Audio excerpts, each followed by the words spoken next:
창세기 백문백답 70번째 시간, 창조에 대한 다양한 해석, 유신진화론. 여러분들께서 하나님의 말씀을 나누는 이 일에 함께 하시고 이 채널이 계속 유지되고 발전되기를 원하신다면 여러분의 구독, 좋아요, 알림, 댓글이 큰 힘이 됩니다. 안녕하십니까, 김홍석입니다. 오늘은 70번째 시간, 창조에 대한 다양한 해석 4번째 시간으로 유신진화론을 중심으로 살펴보겠습니다. 진화론과 다양한 신학적 경향성을 한번 살펴볼게요. 진화론이 신학자들에게 어떤 영향을 미쳤는가? 위키백과에서 제가 인용했습니다. 예수회 수사, 과정신학자, 지질학자, 고생물학자이기도 했던 테일하드 샤르댕 수사는 그의 다양한 저작에서 진화론을 통해 기독교 교리를 이해하려는 시도를 했다. 초기에는 로마 가톨릭 교회에서 비판을 받았으나 유신 진화론의 발전에 큰 영향을 끼쳤고 그의 이론은 로마 가톨릭 교회는 물론 개신교 신학교에서까지 널리 가르쳐지고 있다. 인간 게놈 프로젝트의 총책임자로 인간 유전학 분야의 저명한 학자인 프란시스 콜린스는 그의 저서 하나님의 언어에서 유신 진화론을 주장했고 말씀으로 이루어진 생명이라는 의미의 바이오로고스라는 신조어를 유신 진화론 대신 사용할 것을 제안하였다. 제임스 M 보이스는요, 이렇게 말합니다. 유신론적 진화론들 중에 가장 유명한 사람은 샤르댕입니다. 테일하드 샤르댕 수사를 의미합니다. 그는 기독교 신앙을 고백하는 로마 가톨릭 사제이며 프랑스 신학자입니다. 그는 진화론을 신봉하는 자이며 그의 이 같은 최종적 분석 경향이 그의 신학을 결정하게 되었습니다.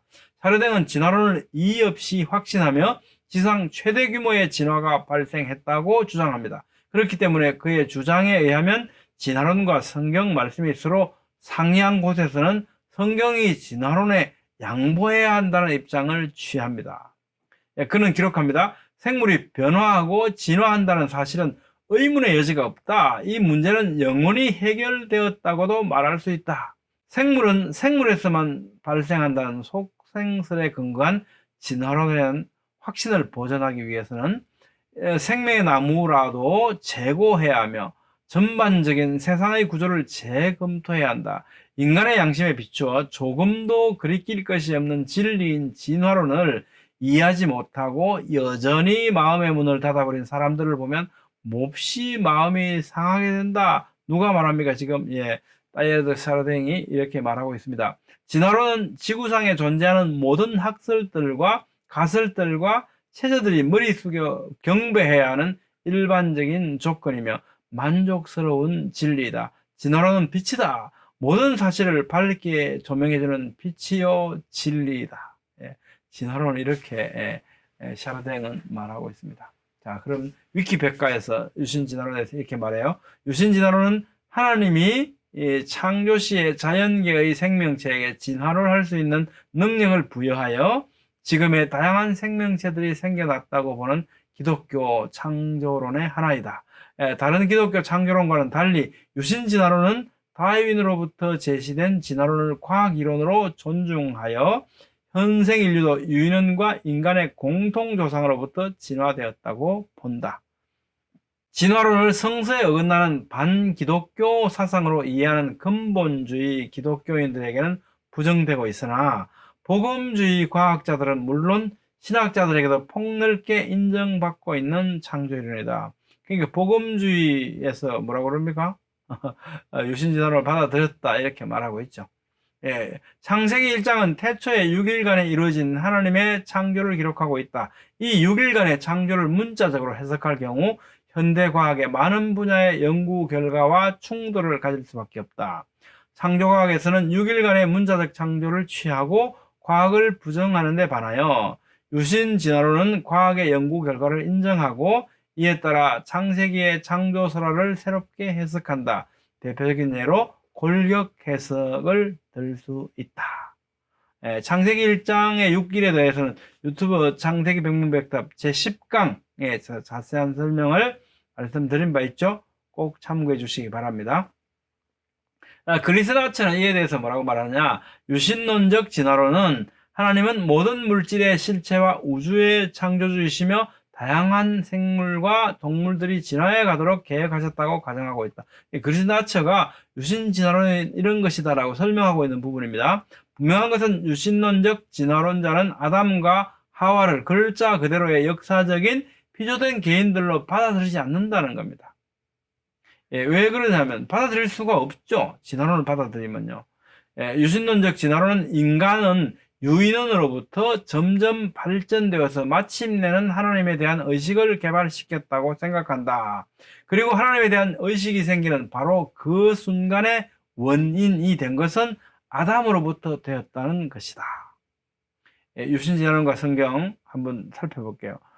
지금 어떤 사람들이 어떻게 주장했는가, 유신진화론에 어떤 주장을 하는가를 살펴봤고요. 그럼 성경과 유신진화론을 한번 대비해 보면서 이것이 성경적인가 살펴보자는 겁니다. 창세기 1장 26절 27절 우리의 형상을 따라 우리의 모양대로 우리가 사람을 만들고 그들로 바다의 물고기와 하늘의 새와 가축과 온 땅과 땅에 있는 모든 것을 다스리게 하자 하시고, 하나님이 자기 형상 곧 하나님의 형상대로 사람을 창조하시되 남자와 여자를 창조하셨다.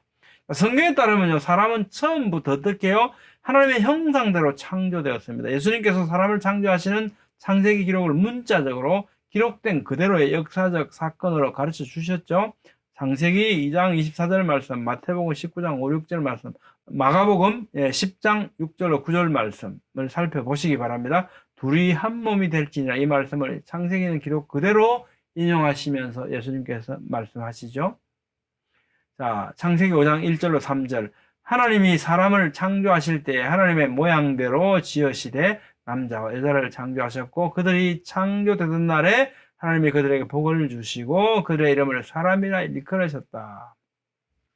아담은 130세 자기 모양 곧 자기의 형상과 같은 아들을 낳아서 이름을 셋이라고 하였다.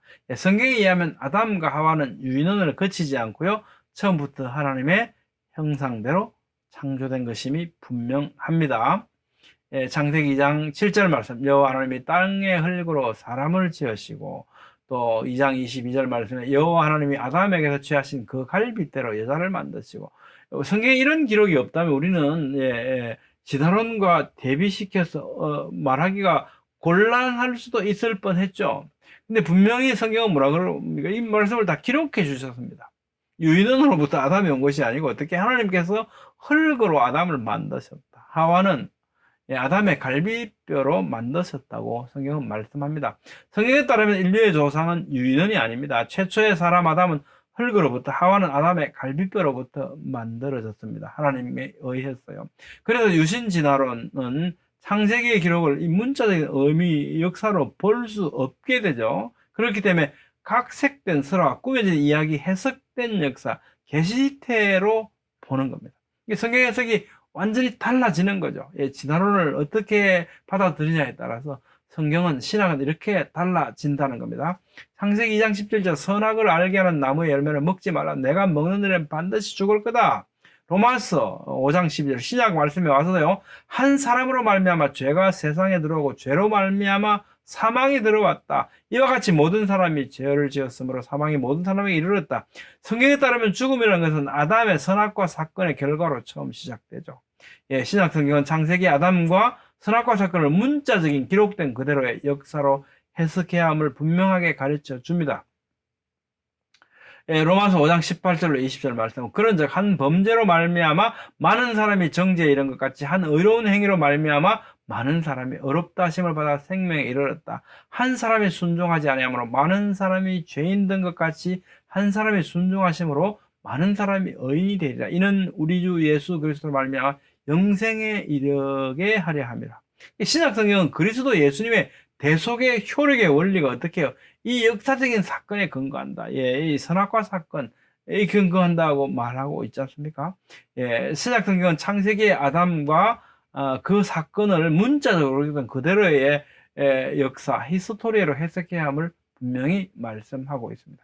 고린도전서 15장 21절, 22절 말씀에도요, 사망이 한 사람으로 말미암았으니 죽은 자의 부활도 한 사람으로 말미암는다. 아담 안에서 모든 사람이 죽은 것 같이 그리스도 안에서 모든 사람이 삶을 얻으라고 말씀하지 않습니까?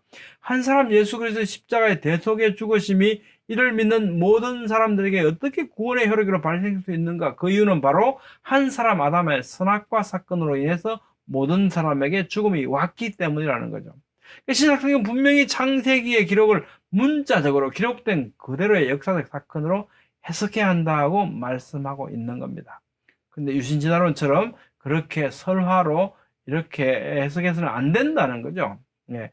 제임스 앤 보이스는 이렇게 말합니다. 성경의 신앙이란 그 출발점이 바로 성경이어야 하며 그 권위는 최우선해야 합니다. 그러나 샤르댕의 경우 모든 진리는 진화론에 복종해야 하며 진화론은 하나님의 말씀이라도 수정하는 능력을 지니기에 말씀의 권위는 사라졌습니다. 이것이 바로 우리가 유신론적 진화론을 향해서 질문해야 하는 명백한 문제입니다. 자, 그렇다면 기독교인의 정확하고 분명한 입장은 무엇이어야 합니까? 기독교인은 모든 진리에 관해 공개적으로 편견 없이 수용해야 하지만 기록된 하나님의 말씀에 대항하여 거스르는 학설까지 수용할 필요는 없습니다. 그래서는 안 되는 거죠.